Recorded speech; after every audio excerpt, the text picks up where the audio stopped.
This is Matt Ward in Provo, Utah. I'm going to show you a very challenging recent case of DMEK that was supposed to be straightforward.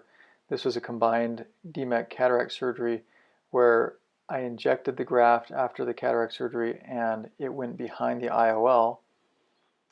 I started recording here right after injecting the graft.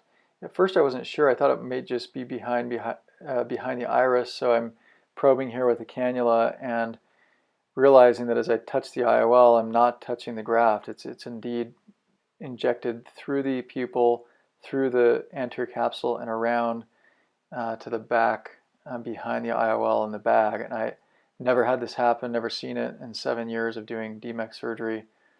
And for a few minutes here, I just honestly did not know what to do. Squirting jets here, you can see the graft migrates to the bag there. I was worried, is this actually going in the vitreous? What's happening here? This was a very high myope, so the bag was actually larger than usual, which actually helped me, there being more room. So I'm trying to tease the IOL aside to see if I can get the graft to present itself from beneath the IOL. And with jets of BSS, I'm able to get some unfolding to start here. And this actually was very lucky that the graft appeared to be right side up. So the scrolls that are touching the IOL are actually Decimase membrane instead of endothelium. So there luckily wasn't a lot of trauma to the graft or to the endothelial cells. Here I've almost got the IOL completely displaced within the bag, and you can see the one curl of the graft is starting to come under my cannula there, and I'm finally realizing, okay, maybe I have a break here.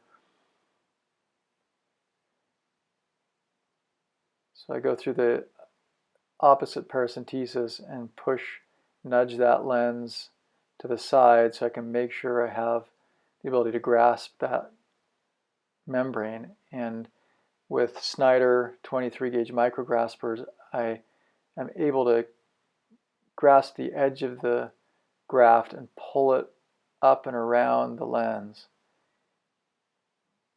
And now it's in an upside down configuration using jets of BSS. Well, actually, first I replace and recenter the IOL here. And then using jets of BSS, flip the graft right side up.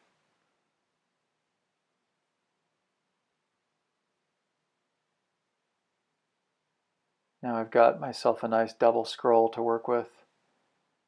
And the S stamp is in the proper orientation there on the left. And at this point it becomes quite routine, flattening the chamber to allow the graft to unfold. Gentle taps and it unfolds perfectly, nicely centered, and using air I float the graft here. And luckily the patient did very well at 1 week post-op. He saw 20/25 without correction. This is Matt Ward in Provo, Utah. Thank you very much.